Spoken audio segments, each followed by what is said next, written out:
한 절씩 교독하도록 하겠습니다.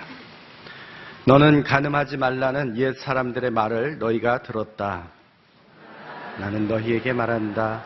여자를 음란한 눈으로 바라보는 사람은 누구든지 이미 마음으로 간음죄를 지은 것이다. 내 오른쪽 눈이 너를 죄짓게 하거든 그 눈을 뽑아 내버리라. 온몸이 지옥에 던져지는 것보다 몸의 한 부분을 잃는 것이 더 낫다. 내 오른손이 너를 죄짓게 하거든 그 손을 잘라 내버려라. 온몸이 지옥에 던져지는 것보다 몸의 한 부분을 잃는 것이 더 낫다.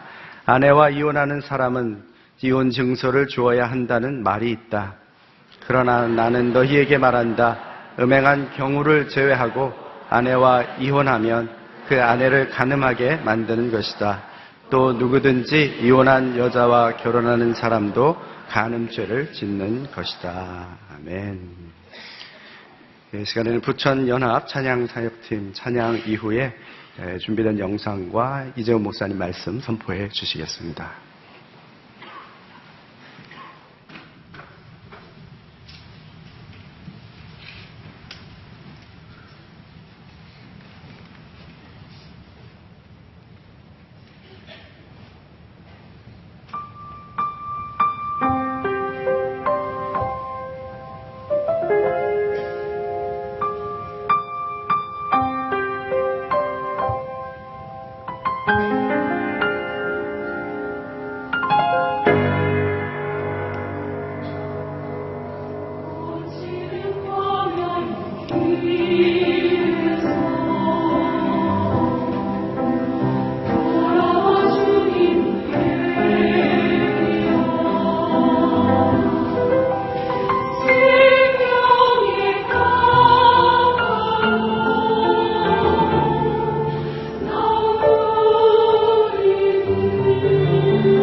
할렐루야. 귀한 영상을 함께 보았습니다. 한국 최초의 교회인 소래교회 서상윤 성도님의 귀한 헌신, 또 그 열정, 그 순교적 각오가 이 땅의 한국 자립교회의 최초의 열매를 맛보도록 우리를 인도해 주었습니다. 언젠가 통일이 되면 이 소래교회가 복원되는 일에 온누리교회가 크게 헌신하는 그런 은혜가 있게 되기를 축원합니다. 기도하겠습니다. 하나님 아버지, 작은 예수로 살았던 믿음의 선배들을 보며 이 시대에 하나님 나라의 개척자들로 쓰임받았던 귀한 분들의 삶을 보며 우리가 안일한 삶에 머무르지 아니하고 또 다른 하나님 나라의 개척자로 이 시대에 쓰임받는 저희가 되기를 간절히 원합니다. 예수님을 바로 보여주는 작은 예수로 시대의 흐름에 휩쓸려가는 인생이 아니라 시대를 역으로 거슬러 하나님 나라의 복음과 능력을 보여줄 수 있는 그러한 하나님의 사람들 될 수 있게 되기를 원합니다. 이른 아침에 함께 모여 찬양과 기도와 말씀과 헌신과 결단으로 하나님 앞에 나아갈 때 우리 안에 성령께서 충만하게 임재하셔서 주님께서 우리 안에 사시는 작은 예수의 삶으로 변화되게 하여 주옵소서. 예수님의 이름으로 기도하옵나이다. 아멘. 이 시대를 뒤덮고 있는 큰 위기 중 하나는 성정체성의 위기이죠. 남성됨을 잃어버리고 여성됨을 잃어버리고 하나님께서 세워주신 이 정체성이 무너지고 있는 이때에 수많은 성적 문제들, 추행, 범죄를 넘어서서 이제는 결혼 제도까지 무너지는 그런 위기에 이르게 되었습니다. 동성애가 다른 죄와 다를 게 뭐 있냐라고 그렇게 생각하는 분들도 혹 있을지 모르겠습니다. 다른 죄들에 대해서는 왜 관대하면서 동성애만큼은 그렇게 심하게 정죄하느냐. 로마서 1장 18절 31절에 보면 하나님께서 하나님의 진노 가운데 처해 있는 이 시대의 문제를 로마서에서 기록하면서 여러 죄들을 열거합니다. 인간에게 있는 여러 죄들을 열거하는데 특별히 두 가지 문제를 앞으로 띄어서 별도로 언급하고 있는 것을 발견합니다. 첫째는 우상숭배입니다. 하나님의 영광을 금수와 버러지의 형상으로 바꾸어버린 이 우상숭배의 문제를 가장 제일 앞장 세워놓습니다. 두 번째 문제가 이 동성애의 문제인데 순리대로 쓰지 않고 영리로 바꾸어서 남자가 남자, 여자가 여자, 이 동성애 문제를 두 번째로 별도로 구분해놓고 그 다음에 이제 세 번째로 여러 다양한 죄의 모습들을 열거하고 있죠. 그것은 그 죄들 가운데서 특별히 우상숭배와 이 동성애의 문제는 이 죄 가운데서 더 심각한 죄, 중한 죄로 별도로 구분하는 것을 알 수가 있죠. 왜 그러실까? 왜 그렇게 별도로 구별을 해놓으셨을까? 그것은 하나님이 만들어 놓으신 창조 질서, 특별히 이 성 정체성을 무너뜨리는 죄이기 때문에 중하게 다루면서 그것을 별도로 언급한 것입니다. 그래서 이러한 문화 또 이러한 흐름이 우리의 사회를 덮지 않도록 우리는 열심히 목소리를 내고 또 그러한 부분에 반대를 해야 하는 것이죠.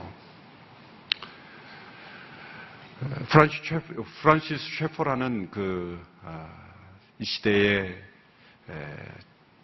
위대한 기독교 철학자이자 신학자인 분은 언젠가 그런 말을 오래전에 했었습니다.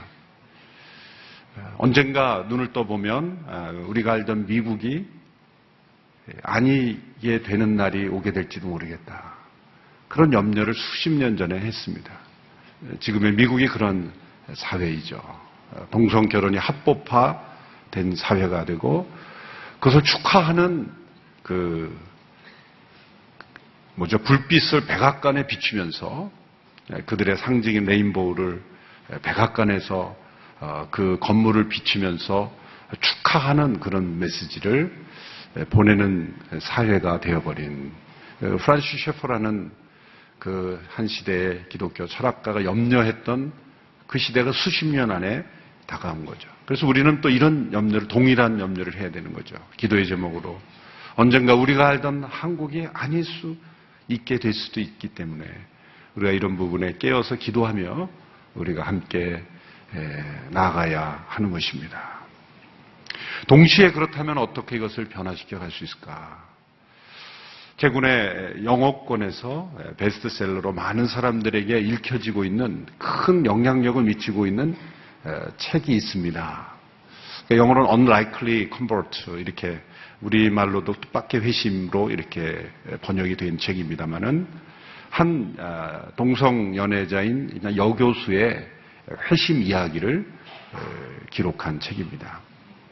36살에 뉴욕의 시라큐즈 대학의 종신 교수가 되었습니다. 그는 영문학자일 뿐만 아니라 여성학을 가리키는 페미니스트입니다.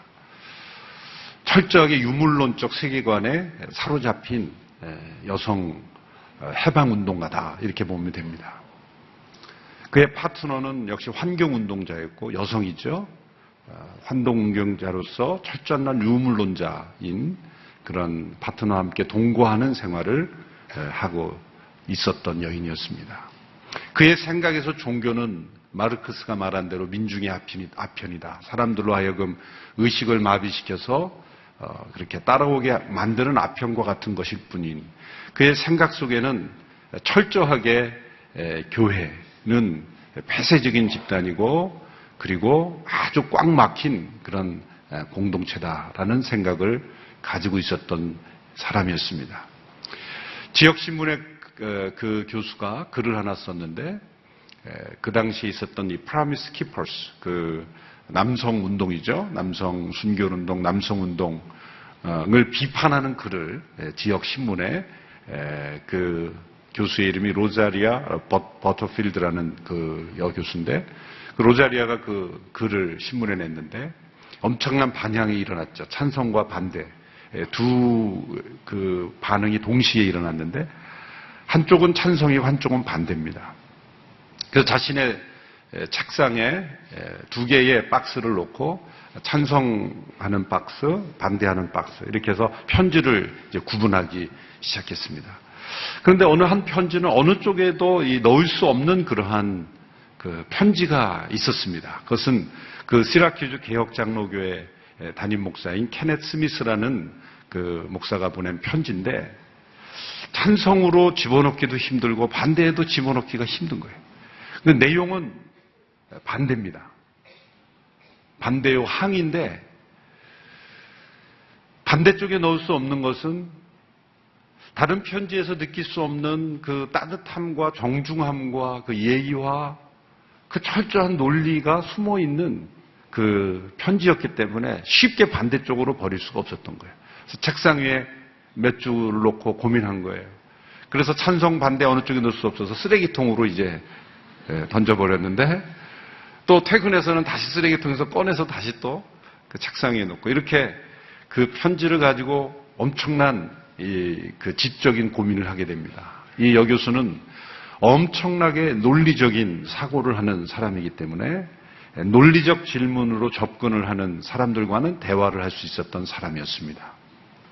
본인이 생각할 때는 논리적인 생각으로 기독교 신앙은 합리적이지 않다, 그렇게 판단을 내렸기 때문에 그러한 삶을 살고 있었던 것이고, 그런 유명한 그런 그 동성연애를 지지하는 스피커로서 그 미국의 유수한 대학에 가서 연설을 하는 사람이었고, 소위 퀴어 축제라든지 이런 게이 프레이드나 이런 그 행사에 가서 초청받아가는 연설자로 유명한 사람이었습니다. 그러니까 어느 정도 수준인지를 알겠죠. 근데 그 편지를 받아들고 이분이 오랫동안 고민을 며칠 동안 하는데 그 내용이 지금까지 자기가 받아본 항의 편지 중에 가장 따뜻한 항의 편지였기 때문에 그걸 버릴 수가 없었어요. 근데 그 편지에 보면 언제든지 나와 대화하고 싶으면 연락해도 좋다라는 그 전화번호가 있어서 이분이 전화를 합니다. 그 켄 목사라는 분에게 전화를 해서 하는데 정중하게 따뜻하게 대해주는 그분의 음성에 이끌리게 되죠. 그래서 그 집에 초대를 받게 되고 또 식사 대접을 받게 됩니다. 그분은 아주 연로한 노 목사님이셨습니다. 그 가정에 초대를 받아서 식사 대접을 받는 중에 자기가 생각했던 그 편협하고 답답한 사람들이 아니라는 것을 깨닫게 되면서 뭔가 다르다는 것을 느끼게 됩니다. 그렇다고 해서 이 여 교수가 전혀 생각을 바꾼 것은 아닙니다. 자신의 소신과 그 철학은 하나도 변화되지 않았죠. 그러면서 그녀는 혼자 성경을 읽게 됩니다. 그 읽는 이유는 왜 이 기독교 신앙이 잘못됐는지를 논리적으로 분석하기 위해서 자신의 그 페미니스트의 관점에서 성경을 무너뜨리려는 생각에 이분이 책을 읽으면 엄청난 논리가요. 그 표현과 영문학자이기 때문에 논리와 그 언어적 수사력을 가지고 기독교 신앙을 무너뜨리려는 마음으로 성경을 한편으로 읽어가면서 또 한편으로는 이 케네스 목사님이라는 분과 계속해서 대화를 하게 됩니다. 2년 시간이 지나면서 그는 그 목사를 통해서 예전과 자기가 다른 느낌을 가지게 되고 또 어떤 문제이든지 대화를 나누어주는 그 따뜻한 환대에 마음을 열고 동성애자들이 굉장히 환대를 중요하게 여기거든요. 대개 보면 마음이 여린 사람들이 많기 때문에 서로 따뜻하게 맞이해주는 그런 분위기가 있어요. 우리에게는 있고 교회는 그런 게 없다라고 생각을 했는데 그 목회자로부터 그런 따뜻한 환대를 경험하면서 다르게 생각을 하기 시작했습니다. 결국 이 로자리아 버러필드는 그 교회에 나가고 싶은 생각이 들고 결국은 그 동성애의 삶을 포기하고 그리고 회심하게 되는 일에 이르게 되는 거죠. 그 책에 나오는 고백록과 같은 것을 제가 지금 이 새벽에 하면은 오전 내내 해야 되기 때문에 간략하게 추리자면 결론적으로 그렇게 변화가 됐는데 그분의 한 말이 한 문장이 제게 마음에 딱 다가왔어요. 자기가 이렇게 변화된 이유가 뭐였느냐? 그것은 그 켄 목사와 그 성도들은 나에게 교회에 나오라고 하지 않고 교회를 나에게로 데려왔다. 나를 교회로 데리고 가려 하지 않고 교회를 나에게로 데려왔다. 그 말이 참 감동적이었어요. 그분의 동영상도 많이 또 있습니다. 로자리아 버러필드 이렇게 딱 치면 쫙 그 동영상도 많이 나올 겁니다. 그래서 베스트셀러가 되어서 지금 많은 분들에게 읽혀지고 있을 겁니다. 제가 이 말씀을 드리는 것은 뭐냐면 그런 성 정체성의 위기에 빠져 있는 그러한 많은 사람들, 반대운동으로 정죄하고 비난하고 욕하고 끝나는 것이 목적이 아니라 그들을 구원하고 회심시키는 따뜻한 반대운동이 필요하다는 거죠. 그래서 앞으로 그러한 흐름들에 대한 우리의 태도가 그들을 구원하고 회심시키는 운동에까지 나아가야 한다는 거죠. 정죄로 끝나는 것이 아니라 판단으로 끝나는 것이 아니라 이러한 회심의 사건이 일어나는 그러한 그래서 어떻게 보면 따뜻하게 식사를 나누면서 왜 그것이 문제인지를 대화할 수 있는 그런 따뜻함이 있는 반대, 따뜻함이 있는 그러한 권면이 우리에게 동시에 있어야 될 줄 압니다. 미국에서 목회할 때 어느 장로님 댁을 신방했는데 그 아들이 함께 마침 참여했어요. 예배를 마치고 장로님이 그 결혼에 대해서 이야기를 꺼냈습니다. 그래서 제가 있는데 야 너는 꼭 다른 나라 여성이랑 결혼하지 말고 뭐 국제권을 비난하는 게 아니라 이왕이면 한국 여성이랑 했으면 좋겠다. 그랬더니 그 아들이 그렇게 대답하는 거예요. 아버지 그건 뭐 맞는 얘기지만 그보다 더 중요한 게 있습니다. 그게 뭐냐 그랬더니 여자랑 결혼해야 됩니다. 그 시대 풍토를 너무 잘 보여주는 그래서 저는 그게 처음에 무슨 말인가 그랬는데 그러한 분위기 속에 있습니다.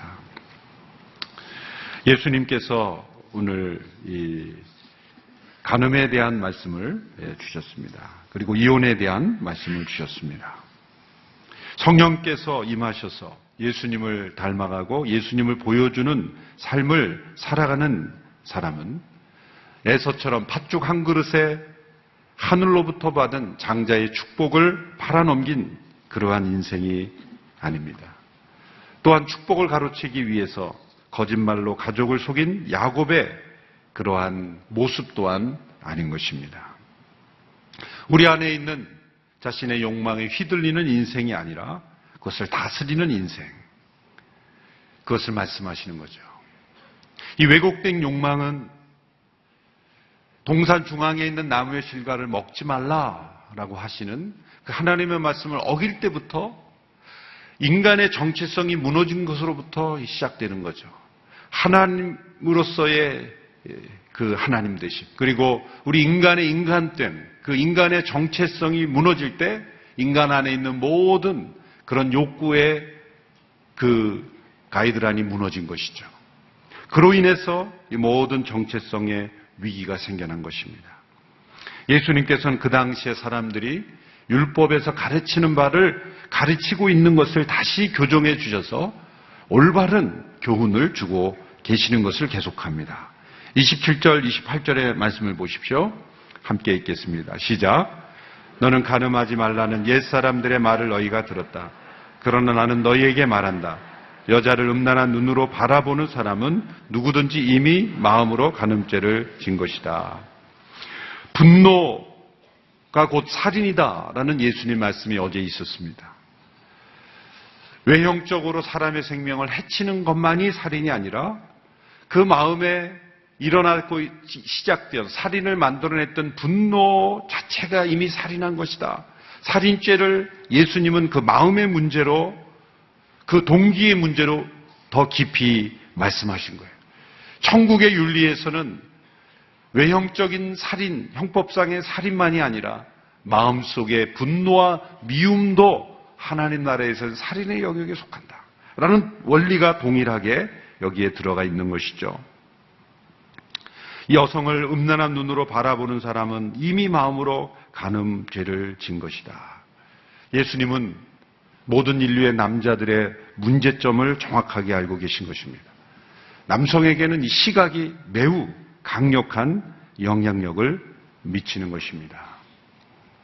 시각적인 그 부분에 남성이 약하다는 거죠.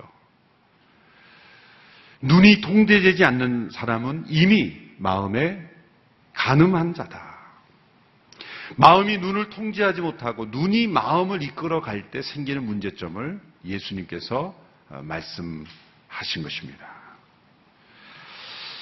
미국에서 공부할 때 그 어느 TV 광고에서 남자들의 문제를 광고로 만든 것을 본 일이 있습니다. 자동차를 운전하고 있는 어떤 남자가 옆에서 조깅하고 있는 아름다운 여자를 쳐다보며 가다가 결국은 앞에 있는 차를 부딪혔는데 경찰차를 이렇게 부딪히는 그러한 광고를 보았습니다. 사실 제가 그 광고를 보고 웃은 것은 오래전에 저도 비슷한 경험이 있었거든요. 광화문 서점에서 책을 사서 이렇게 나오는데 옆에 그 아름다운 저 지나가는데 제가 오래 쳐다본 것도 아니에요, 솔직히. 그런데 차를 이렇게 천천히 움직이는데 이렇게 잠깐 봤는데 앞에 쾅 한 거예요. 근데 그 차가 경찰차였습니다. 경찰이 뭐 차가 이렇게 크게 부딪힌 것도 아니기 때문에 이렇게 살짝 부딪혔는데 경찰이 어이없어서 그냥 가라 그러더라고요. 그것이 우리의 마음속에 있는 연약함. 마음이 눈을 통제하는 것이 아니라 눈이 마음을 통제하는 것이 우리의 무너진 그러한 모습이라는 거죠. 눈을 통제하지 못해서 멸망한 사람이 삼손이라는 인물이죠. 이스라엘에 사사라는 높은 직책이 있음에도 불구하고 눈을 다스리지 못했기 때문에 그는 멸망했습니다. 그러나 정반대로 눈을 잘 통제했던 사람이 있죠. 욥입니다. 하나님께서는 그를 칭찬하셨고 그를 순전하고 의로운 사람이다. 그렇게 평가하셨습니다. 욥기 31장에 나타난 그의 고백을 보면 31장 7절에 그는 이렇게 고백합니다. 언제 내 마음이 내 눈을 따라갔던가? 언제 내 손에 더러운 것이 묻었던가? 그렇게 고백했습니다. 그 욥의 순결은 바로 눈이 마음을 끌고 가는 것이 아니라 마음이 눈을 끌고 갔을 때 그가 그의 마음을 지킬 수 있었다는 거죠. 예수님께서 이렇게 통제되지 않는 눈에 대하여 충격적인 교육을 하셨죠. 29절의 말씀 보시면 내 오른쪽 눈이 너를 죄짓게 하거든 그 눈을 뽑아내버려라. 온 몸이 지옥에 던져지는 것보다 몸의 한 부분을 잃는 것이 더 낫다. 이 말씀은 문자 그대로 눈을 빼버리라, 손을 잘라버리라고 하시는 것이 아니죠. 실제로 주 325년 니케아 회의에서는 이렇게 자기의 눈을 빼고 손을, 목을 자르는, 손발을 자르는 사람들을 그렇게 하지 말라고 금지하는 그런 법을 만들어야 될 정도로 초대교회는 문자적으로 이것을 그대로 지키는 사람들이 있었다고 합니다. 알렉산드리아의 오리겐 같은 사람. 이 사람은 실제로 그러한 예수님의 이 말씀을 문자 그대로 실천했습니다. 그러나 여러 역사적인 해석을 통해서 문자적으로 예수님께서 이렇게 하라고 하신 것은 절대 아니다. 이 강도를 우리가 약화시켜서는 안 되지만 우리의 눈을 빼고 손과 발을 다 절단해버리라. 이것은 예수님의 결코 의도가 아니다. 청교도 신학자인 아더 핑크 목사님은 이 문제를 이렇게 해석합니다. 성경을 해석하는 한 가지 규칙은 어떤 구절의 문자적인 의미가 다른 계명과 충돌될 경우에는 그것은 상징적인 의미로 해석되어야 한다라는 거죠. 예수님의 이 말씀은 다른 계명과 충돌이 됩니다. 제6계명에서 살인하지 말라라고 하는 말씀은 단지 생명이 끊어지는 일을 범죄를 하지 말라는 게 아니라 생명을 보호하고 생명을 존중히 여기고 하나님께서 주신 그 몸을 잘 보호하고 관리하라는 말씀도 포함되는 거거든요. 그럼 6계명을 어기는 것이 되잖아요, 예수님께서. 그러므로 이것은 상징적 의미이다. 여러 율법들을 해석할 때 그 율법보다 상위법은 10계명입니다. 10계명 중에서도 그 순서를 보면 하나님 중심으로부터 내려가는데 그 후반부에 나오는 율법이 정확하게 적용되려면 그 하나님에 관한 율법을 어긋나지 않아야 되는 거예요. 예를 들어서 내 부모를 공경하라 라고 하는 그 율법을 지키면 그 율법으로 모든 것을 정당할 수 없는 것은 부모님이 너 믿음을 배반하고 예수님 배반해라 라고 했다고 나는 부모님을 공경하기 위해서 믿음을 떠나겠습니다. 그게 안 된다는 거예요. 왜? 그거보다 더 중요한 상위법이 뭡니까? 나 외에는 다른 신을 내게 있게 하지 말지니라. 그 10계명에 더 중요한 법을 따라서 지켜야 하기 때문에 이 말씀은 살인하지 말라라는 말씀을 어기는 말씀이 되어서는 안 되는 거죠. 눈이 없다고 생각하고 눈을 통제해야 된다. 손발이 없다고 생각하고 그렇게 살을 각오를 해라. 라는 그 예수님의 엄중한 말씀으로 그렇게 이해해야 한다는 거예요. 우리의 눈을 잘 길들여라. 때로는 눈길을 돌리라. 눈을 굼기라. 그런 메시지로 눈이 없는 것처럼 그렇게 살아보라 라는 말씀으로 예수님께서 말씀하셨다고 해석해야 하는 것이죠. 그렇다면 남성에게만 이렇게 해당되겠습니까? 그렇지 않습니다. 여성에게도 마찬가지죠. 남자들은 시각이 약하지만 여성들은 이 감성에 약하죠. 마음의 눈이 중요하죠. 정서의 눈을 잘 지킬 필요가 있는 것입니다.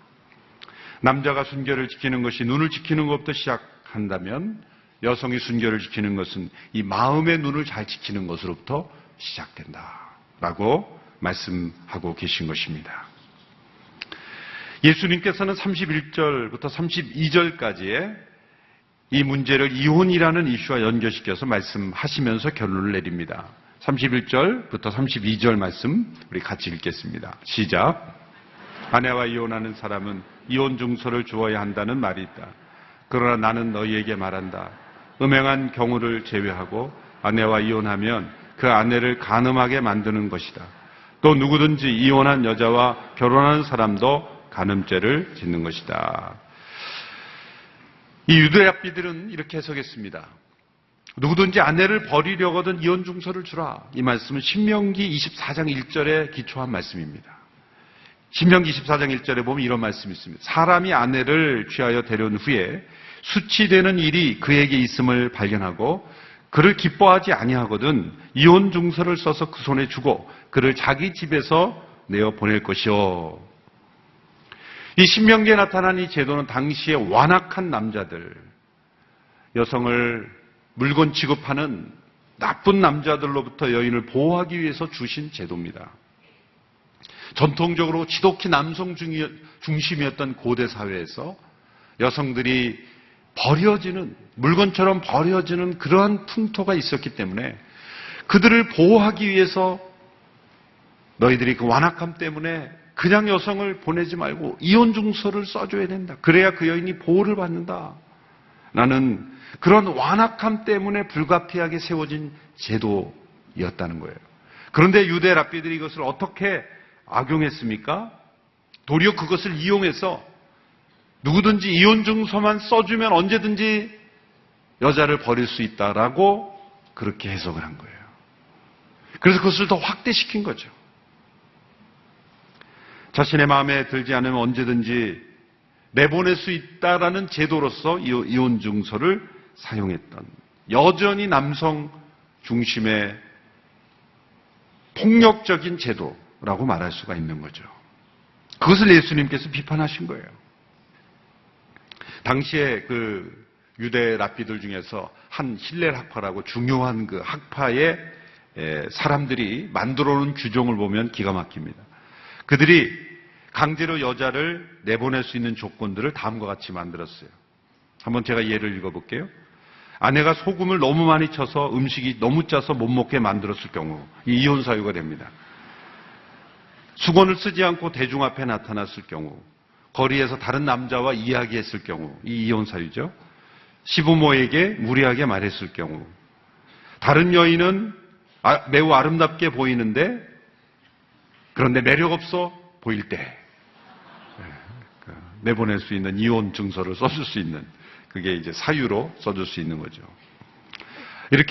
이렇게 지나친 정도가 아니라 아주 악할 정도로 완악하게 남성 중심으로 만들어 놓은 그 시대에 예수님께서 이 계명을 다시 해석해 준 것입니다. 여성을 물건처럼 취급하는 그러한 시대에 예수님께서는 이미 그러한 제도 자체 속에 들어있는 잘못된 그런 성 정체성의 파괴를 예수님께서 지적하신 것입니다. 예수님은 이 분노와 마음의 문제를 다루신 이후에 이 성 정체성이 무너지며 성윤리가 무너지는 그러한 시대를 예수님께서 지적하시면서 이 땅에 천국을 살아가는 사람들에게 어떻게 살아야 될 것인가를 우리에게 말씀해 주신 것입니다. 부분적으로 제도적인 문제가 아니라 형식적인 문제가 아니라 마음의 문제고 우리의 마음의 눈의 문제고 그리고 하나님께서 우리 가운데 요구하시는 그런 창조 질서의 문제이다 라는 것을 이 말씀을 통해서 우리에게 가르쳐 주셨습니다. 성 정체성이 급속히 무너지는 이 시대에 이 정체성을 바로 세우는 일에 우리 모두가 쓰임받는 또 주의 백성으로 살아가는 우리 모두가 되기를 축원합니다. 기도하겠습니다. 하나님 아버지, 이 시대의 위기에 시대를 살고 있는 우리 모두에게 하나님께서 주시는 말씀 지혜롭게 분별하며 그리고 마음에 새기며 살아가는 주의 백성들 다 되게 하여 주시옵시고, 혼탁한 세상 속에서 이 거대한 동성애의 물결을 잘 거스르고 막을 수 있을 뿐만 아니라 그들을 주의 길로 인도하고 올바른 길로 인도할 수 있는 그런 우리들이 되게 하여 주시옵시고, 성범죄와 주행과 이러한 문제들로 인하여 이 시대가 혼탁하고 있습니다. 주님 도와주시옵소서. 이 시대에 이 흐름을 거스를 수 있는 우리가 되게 하여 주시옵소서. 또한 남성됨을 상실하고 여성됨을 상실하는 이 성 정체성의 위기의 시대를 잘 극복하며 이 시대에 올바로 살아가는 우리 모두가 되게 하여 주시옵소서. 예수님의 이름으로 기도하옵나이다. 아멘.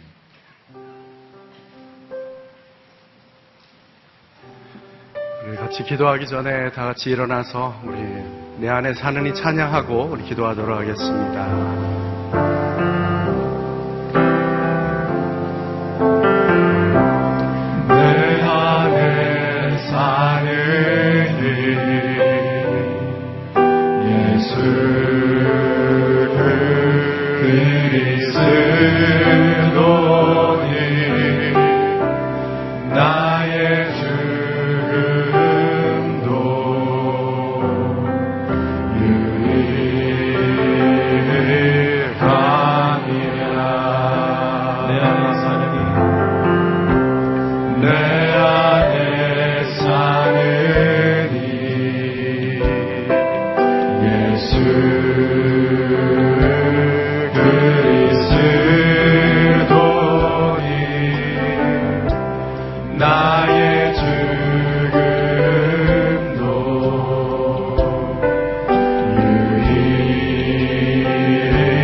시간 우리 같이 기도할 때 아버지 하나님, 우리 가운데에 하나님의 거룩한 마음을 부어 주옵소서.